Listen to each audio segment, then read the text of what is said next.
오늘 우리에게 주시는 하나님의 말씀은 에베소서 3장 7절에서 13절 신약 312쪽입니다. 이 복음을 위하여 그의 능력이 역사하시는 대로 내게 주신 하나님의 은혜의 선물을 따라 내가 일꾼이 되었노라. 모든 성도 중에 지극히 작은 자보다 더 작은 나에게 이 은혜를 주신 것은 측량할 수 없는 그리스도의 풍성함을 이방인에게 전하게 하시고 영원부터 만물을 창조하신 하나님 속에 감추어졌던 비밀의 경륜이 어떠한 것을 드러내게 하려 하심이라. 이는 이제 교회로 말미암아 하늘에 있는 통치자들과 권세들에게 하나님의 각종 지혜를 알게 하려 하심이니 곧 영원부터 우리 주 그리스도 예수 안에서 예정하신 뜻대로 하신 것이라. 우리가 그 안에서 그를 믿음으로 말미암아 담대함과 확신을 가지고 하나님께 나아감을 얻느니라. 그러므로 너희에게 구하노니 너희를 위한 나의 여러 환난에 대하여 낙심하지 말라. 이는 너희의 영광이니라. 아멘. 릭 워렌 목사님은 우리에게 잘 알려진 책 목적이 이끄는 삶에서 이런 글을 적었습니다. 목적을 알면 우리의 삶은 단순해지고 분명해진다. 누구든지 알만한 지극히 당연한 얘기일 겁니다. 이 말은 인생의 목적, 나의 삶을 나를 향한 하나님의 목적을 알면 그야말로 일관성 있게 내가 전력투구할 수 있다라는 그런 의미일 것입니다. 그러나 반대로 목적을 알지 못하면 우리는 분주해질 것이고 따라가기에 급급할 것이고 결국 확신도 없는 채 그저 무엇인가 속도는 내지만 방향은 잃어버린 그러한 끝없는 그런 삶이 될 것만 같습니다. 사도 바울은 자신을 부르신 하나님의 목적을 분명히 알았습니다. 또한 자신에게 계시해 주신 하나님의 비밀이 무엇인지도 그는 알았습니다. 뿐만 아니라 왜 그 비밀을 자신에게 알려주셨는지, 그리고 그 복음의 비밀을 누구에게 전해야 할지도 그는 분명히 알고 있었습니다. 저는 오늘 본문을 통해 바울이 고백하는 자기 인식과 그리고 자신에 대한 정체성, 그리고 자신에 대한 사명을 함께 살펴보며 오늘 우리에게도 그 목적 의식과 사명자의 삶을 다시 한번 생각해 보기를 바랍니다. 먼저 바울은 자신이 은혜로 일꾼이 되었다라고 오늘 적고 있습니다.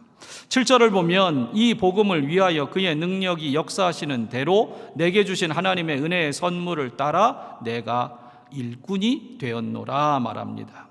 여기서 복음을 위하여라고 할 때 복음은 이미 앞에서 사도 바울이 설명했던 비밀이라는 단어하고 같다고 보면 됩니다. 곧 비밀, 앞에서 알려지지 않았던 비밀, 알게 되기를 바라지만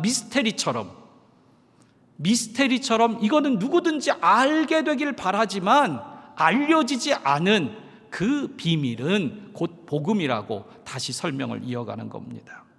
사도 바울은 이 복음을 전하게 된 것에는 두 가지 은혜가 작용했다고 그는 기록하고 있습니다. 첫째는 이 복음을 위하여 하나님의 능력이 자신에게 역사했노라라고 말하고 있다는 겁니다. 바울은 자신의 재주와 능력으로 자신이 이만큼을 살고 있고 이만큼의 역사를 일으키고 있다고 말하고 있지 않습니다. 사도 바울은 복음이 증거되는 그 일을 위하여 하나님의 능력이 자신에게 역사했다고 그는 고백하고 있는 겁니다. 이 능력은 앞선 1장 19절의 능력의 연장선상에 있습니다. 그러니까 자신이 일평생 복음을 전하는 사람으로 살 수 있었던 그 힘의 원천은 그의 힘의 강력으로 역사하시는 하나님의 지극히 크신 능력에 있었다라고 그는 다시 말하는 겁니다. 쉽게 말하자면 내 능력은 전혀 없다는 겁니다. 나의 공로는 전혀 아니라는 겁니다. 오직 하나님의 능력이고 하나님의 역사이고 하나님의 주권이며 하나님의 부르심이고 하나님의 이끄심이며 하나님의 밀어주심, 그 모든 것이 하나님의 역사뿐이라는 겁니다. 그러므로 자신은 이 하나님의 능력이 자신 안에 역사했기 때문에 내가 복음을 위하여 일꾼이 되었다라는 겁니다. 비록 내가 가진 학력이나 배경이나 경험이나 출신 성분 얼마든지 얘기할 수 있지만 사도 바울은 그 모든 것도 아니라는 겁니다. 오직 하나님의 능력이 나를 붙들어 여기까지 왔다는 겁니다. 두 번째, 같은 표현을 다른 관점으로 또 표현하는 건 내게 주신 하나님의 은혜의 선물을 따라 내가 일꾼이 되었다라고 말합니다. 그는 자신을 일꾼이라고 표현하고 있습니다. 여기서 오늘 본문의 일꾼에 해당하는 헬라어는 디아코노스라는 단어인데, 이 단어는 본래 손님 식탁에서 시중을 드는 사람, 그를 가리킬 때 이 디아코노스라는 단어를 그 당시에 자주 썼던 단어입니다. 즉 시중 드는 사람이에요. 시중. 이 디아코노스는 조금 더 설명을 드리면, 디아라는 단어는 이 접두어인데 무엇을 통하여 그리고 가운데로라는 뜻이 있습니다. 그리고 코니스라는 단어는 먼지라는 단어의 합성어입니다. 즉 이 디아코니스라는 단어에서 디아코노스가 나왔는데, 이 디아코니스, 먼지라는 단어와 그것을 통하여 그 가운데라고 얘기하면, 그래서 이 단어를 좀 해석할 때 일꾼이라는 디아코노스라는 단어를 조금 그 사전이나 이런 데서 보통 설교나 이런 데서 풀이할 때는 뭐라고 해석하냐면, 먼지를 뒤집어 쓰는 사람, 즉 일꾼은 먼지를 뒤집어 쓰고 무엇인가 열심히 하는 사람을 바로 디아코노스, 일꾼이라고 부른다는 겁니다. 그런데 여기서 파생된 말이 노예나 하인, 그런 뜻으로 이 단어를 씁니다. 그런데 초대교회 이후에 교회에서 집사라는 호칭을 사도행전에서 쓰게 되죠. 그런데 그 집사라는 호칭을 쓸 때 바로 이 디아코노스라는 단어를 썼습니다. 먼지를 뒤집어 쓰는 사람, 먼지를 뒤집어 쓰는 사람. 그래서 영어에는 이 디아코노스라는 단어에서 유래한 디콘이라는 단어가 영어의 집사입니다. 그런데 한글은 아니죠. 한글이 아니라 우리 한자의 조합이죠. 우리말 성경에선 집사가 무슨 집자일까요? 무슨 집? 잡을 집자의 일사자입니다. 잡을 집. 무슨 얘기냐? 일을 잡는 사람. 예. 일을 잡아가지고 뭐 하는 거예요, 그러면 그 사람? 일하겠죠. 예. 일을 잡고 아무것도 안 하면 그게 잡사지. 예. 일거리는 잡았는데 일을 안 해. 그게 잡사. 예. 그러니까 집사라는 그 의미 자체가 원래 원어의 의미에서는 먼지를 뒤집어 쓰고 시중을 들고 먼지를 뒤집어 쓰고 굳은 일을 감당하는 노예나 종을 일컬을 때 그 단어를 썼단 말이에요. 그러나 우리가 사용하는 집사의 뜻은 일을 붙잡고, 훨씬 고상하죠. 먼지까지 안 뒤집어 쓰셔도 돼요, 집사님들. 예. 그러나 어찌됐건 교회의 일꾼이라는 것은 분명합니다. 여러분, 그냥 제가 축복하는 말로 또 격려하고 높이는 말로 말씀드려요. 집사님 여러분, 꼭 일을 붙잡고 일하세요. 제발 좀 일을 좀 붙잡으세요. 예, 부탁드립니다. 권사님만 오셨네. 예, 수요 예배에 집사님들이 오시기를 바랍니다. 예, 바랍니다. 오늘 오신 집사님들은 복을 한 100배쯤 받으시기를 제 마음대로 축복합니다. 복은 하나님이 주실 거니까 나는 100번 축복합니다. 예, 예. 여러분, 사도 바울은 자신을 일컬어서 일꾼, 먼지를 뒤집어 쓰는 사람이다. 식탁에서 제일 굳은 일을 하는 시중드는, 얼마나 시중드는 게 바빠요. 그렇죠? 예? 뭐 그런 일을 안 해가지고 집에서도 막 남편이 혼자 밥 먹죠? 예, 차려놓으면 벽 보고 혼자. 예. 여러분, 오늘도 사도 바울은 자신을 일꾼이라고 표현해요. 얼마나 화려한 과거의 경력이 있고 출신 성분이 있는 사람인지 몰라요. 그런데 그거 내 능력으로 된 거 아니다. 하나님의 역사다. 그러므로 그 하나님의 은혜의 선물을 따라 내가 먼지를 뒤집어 쓰는 그러한 노예, 가장 낮은 신분의 일꾼으로 내가 되었다라고 말하고 있다는 겁니다. 한 가지 추가해서 일꾼이라는 단어에 조금 더 추가를 하면요, 일꾼이라는 단어가 고린도서 4장 1절에도 한 번 더 나옵니다. 거기에는 사람이 마땅히 우리를 그리스도의 일꾼이요 하나님의 비밀을 맡은 자로 여길지어다 라고 얘기했는데, 거기서의 일꾼이라는 단어는 오늘 본문의 일꾼하고는 다른 단어입니다.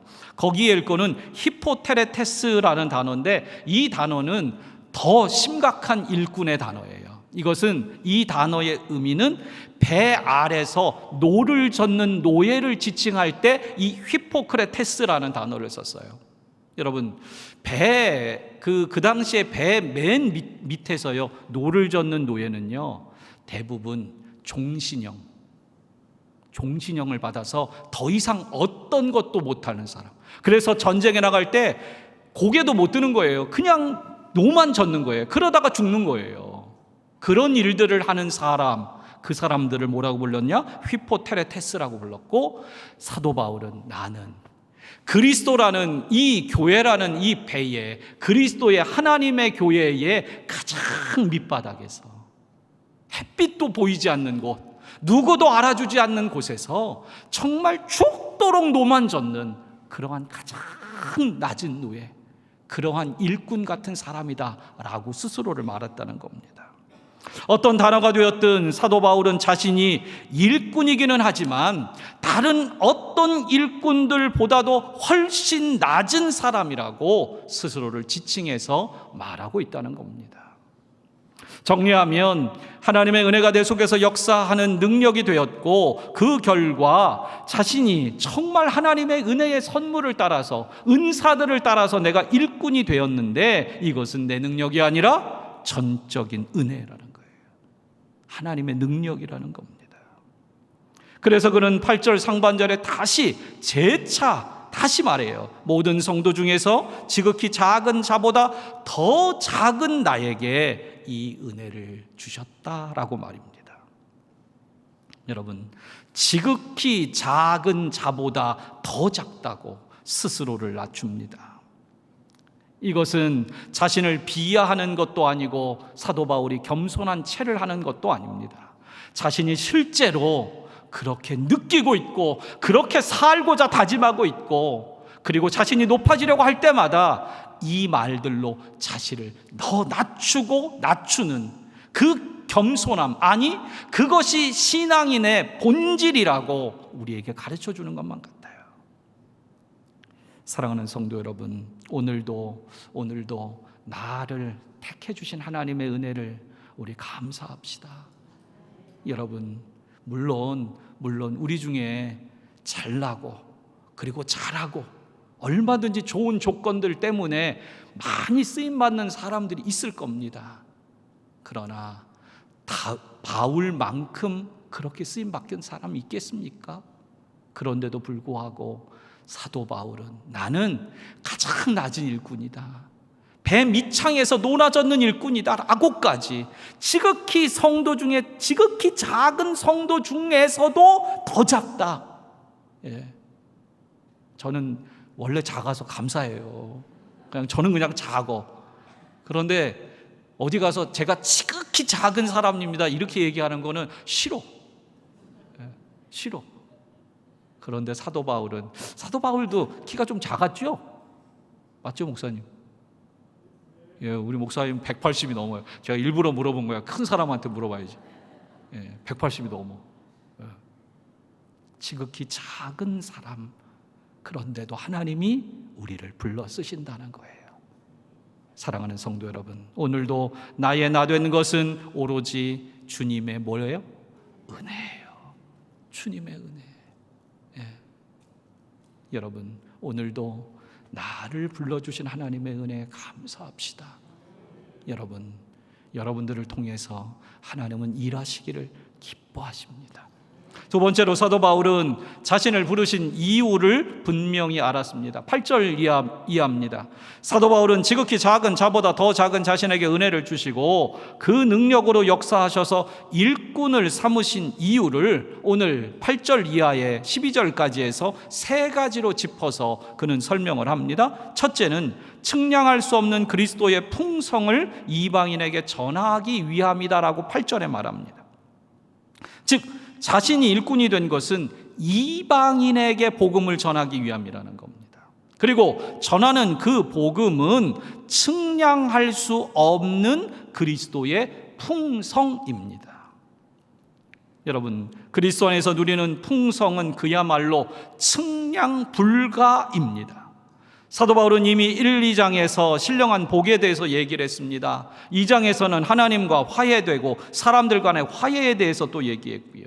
이것들은 모두 그리스도를 통해 주시는 풍성한 은혜입니다. 그야말로 풍성입니다.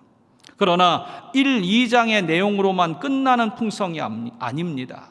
거기에 사도 바울이 열거한 풍성만으로 끝나는 것이 아니라 정말 우리에게 더 넘치는, 성경이 기록하고 있지 않은 더 놀라운 풍성이 우리 가운데 있음을 우리는 알아야 합니다. 여러분, 부모님의 은혜, 부모님의 사랑을 우리는 글로 적어 놓으면 그만큼만 부모님의 은혜인가요? 그렇지 않을 겁니다. 부모님의 사랑과 은혜는 글로 다 적을 수가 없어요. 다 적을 수가 없어. 그래서 안 적죠, 우리는 아예. 제가 그랬어. 말로 다 할 수 없으니까 말하지 말아야지. 글로 다 적을 수 없으니까 글로 적지 말아야지. 얼마나 청개구리 같은 사람이에요. 사랑하는 성도 여러분, 오늘도 하나님의 은혜, 그리스도의 그 풍성을 오늘도 우리에게, 아니 이방인들에게 그 풍성이 어떤 것인지 알리는 일을 자기가 해야 된다고 사도 바울은 먼저 알았다는 거예요. 그것을 위해서 내가 일꾼이 되었다라고 말합니다. 두 번째로는 9절에 하나님 속에 감추어진 비밀의 경륜을 모든 사람에게 드러내는 일입니다.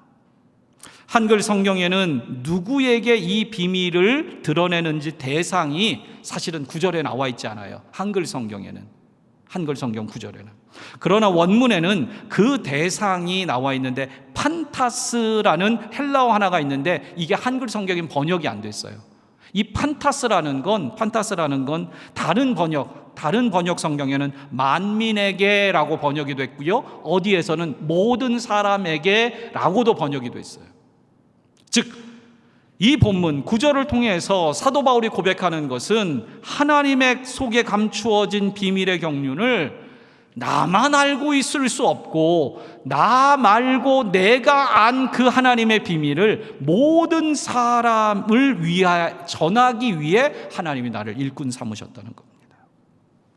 여러분, 찬양의 복음성가 가사에도 있습니다. 또 하나의 열매를 바라시며. 전 그 찬양 가사가 얼마나 좋은지 몰라요.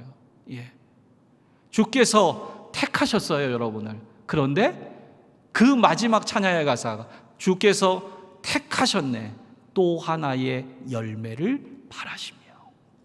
여러분, 오늘도 나를 택하시고 내게 은혜를 주시고 오늘도 나를 감동하시는 그 이유는, 나를 일꾼 삼으신 이유는 또 하나의 열매를 바라시는 겁니다. 여러분, 오늘도 하나님의 복음은 나에게서 끝나면 돼요, 안 돼요? 나에게서 끊어지면 돼요, 안 돼요? 안 됩니다.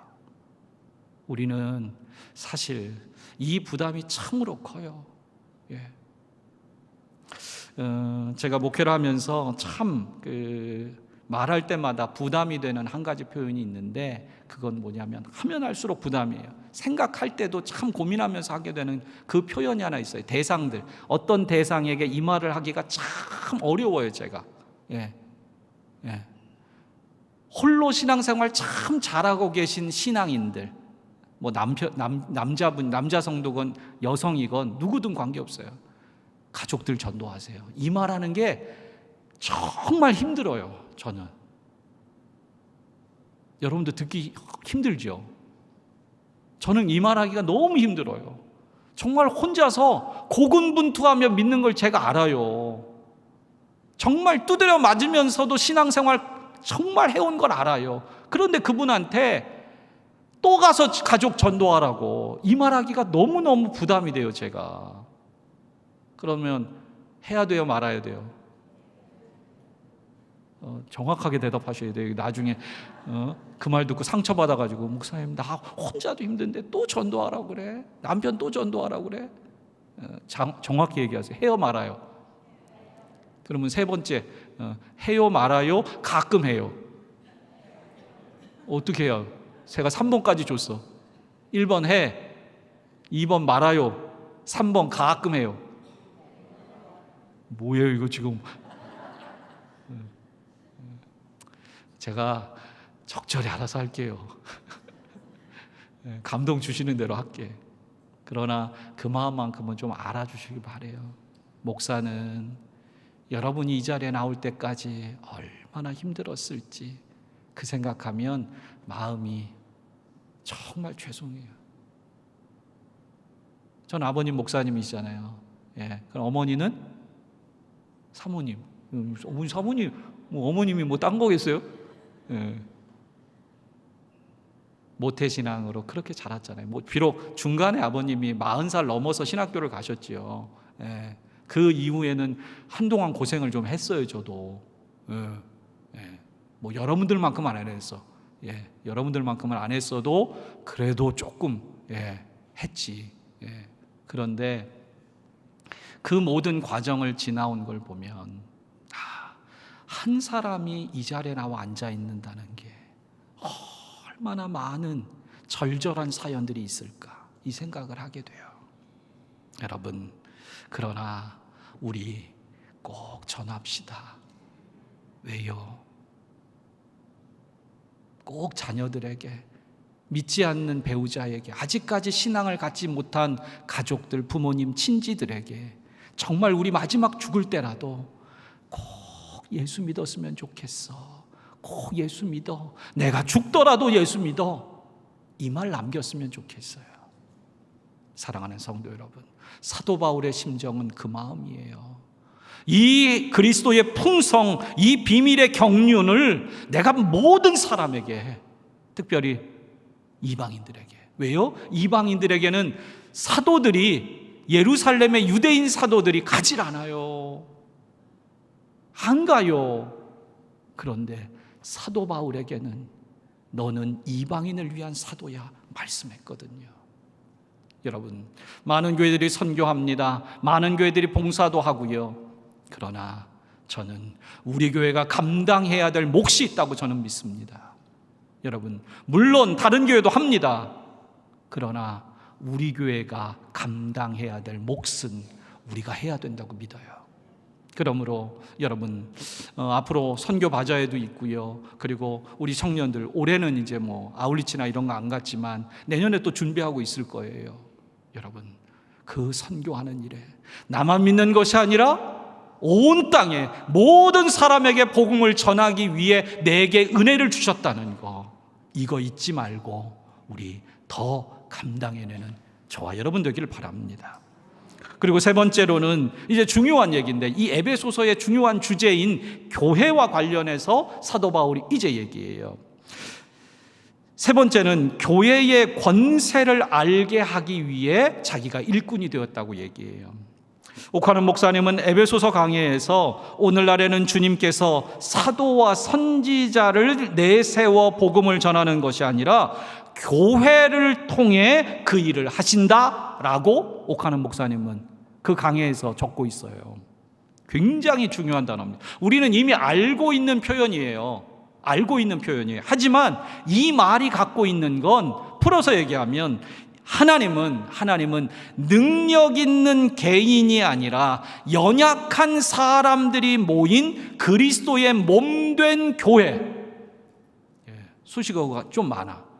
연약한 사람들, 부족한 사람들, 그 사람들이 모인, 그래서 그리스도의 몸을 이룬 이 교회를 통해 그 역사를, 그 구원의 은혜를 나타내시기를 기뻐한다는 거예요. 여러분, 물론 개인의 복음 증거와 개인을 통한 하나님의 역사를 끊어졌다는 얘기가 아닙니다. 그러나 중요한 건 교회를 통해 하나님이 그 일을 하신다는 거예요. 에베소서를 이 사도 바울이 적으면서 앞에서 계속 강조해온 내용이 바로 그 내용입니다. 여러분, 오늘도 하나님께서 우리를 통해, 우리 교회를 통해 일하고 계심을 믿으시길 바랍니다. 그래서 교회는요, 정말 은혜로운 교회는 뛰어난 한두 사람이 움직여가는 교회가 아니라요, 연약한 사람들이 함께하는 교회. 그래서 그들과 함께 눈물을 흘리고, 그들과 함께 찬양하고, 그들과 함께 그 연약한 것을 부여잡고 몸부림치며 이 교회를 짊어지고 가는 것, 그게 하나님의 교회의 역사입니다. 여러분, 우리 좌우에 계신 분들 한 번만 봅시다. 그리고 말합시다.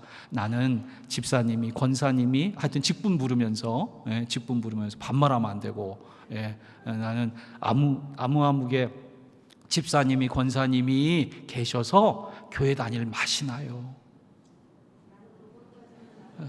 너무 길어요? 나는 권사님이, 집사님이, 성도님이,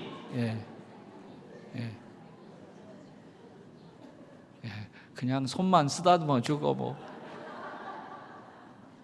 그래도 돼.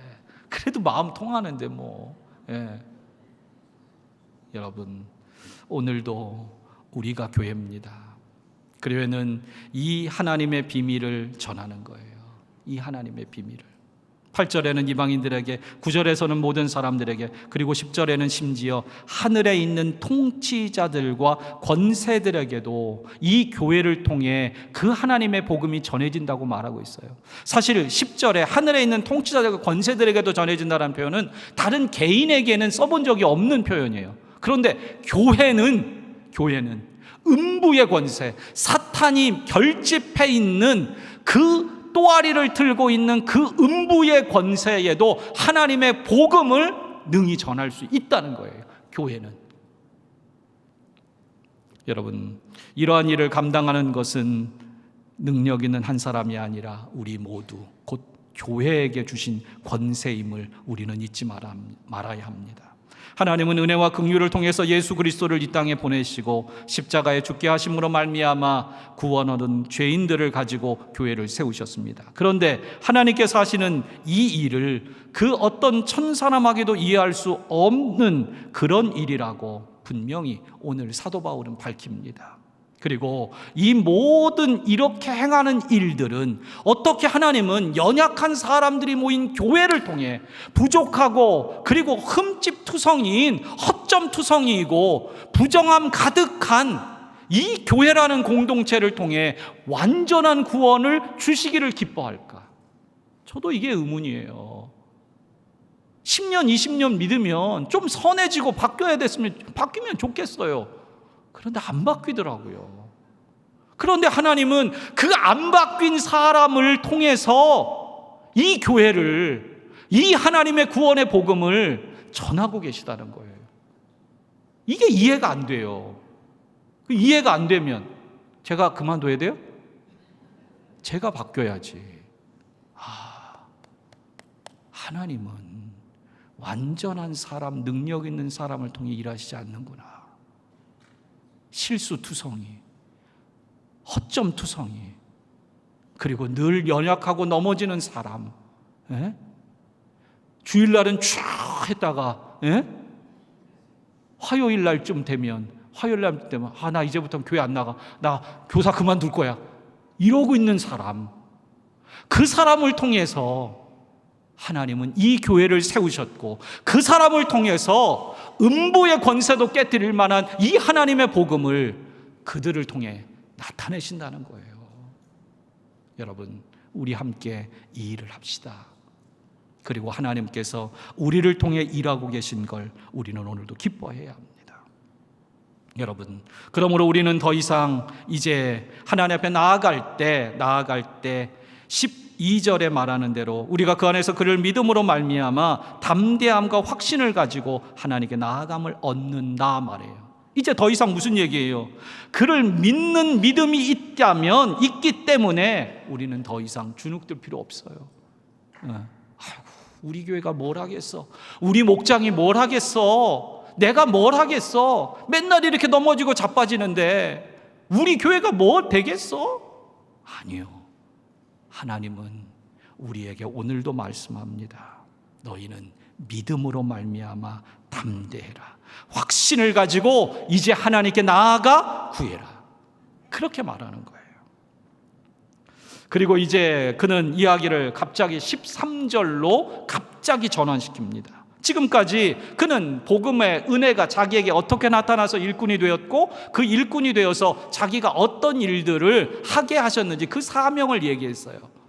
그런데 그리고 나서 갑자기 그러므로 너희에게 구하노니 너희를 위한 나의 여러 환난에 대하여 낙심하지 말라 이는 너희의 영광이니라. 갑자기 이 에베소 교회 교인들이 자신에 대해서 염려하고 있는 것을 알기 때문에 너희 염려하지 마라, 내가 환난 당하고 내가 감옥에 갇혀 있는 것 때문에 너희 걱정하지 마 라고 갑자기 얘기해요. 여기에 어떤 이야기가, 내용의 설명이 좀 필요합니다. 지금 사도 바울은 내가 지극히 부족한데 하나님의 은혜로 일꾼이 되었고, 나만이 아니라 내가 복음을 전할 때 하나님께서 이 복음의 권세를 누구에게 주셨냐? 결국 한 개인에게만 준 것이 아니라 교회에게 주셨다. 그런데 이 교회는 얼마나 능력이 많은지 모른다. 이 교회가 가진 권세는 누구도 상상할 수 없을 만한 놀라운 권세다. 그리고 나서 얘기하는 게 13절이란 말이에요. 바로 이 에베소 교인들은 교회의 권세, 하나님의 능력을 믿지 못하고 있었던 거예요. 야, 사도 바울 봐.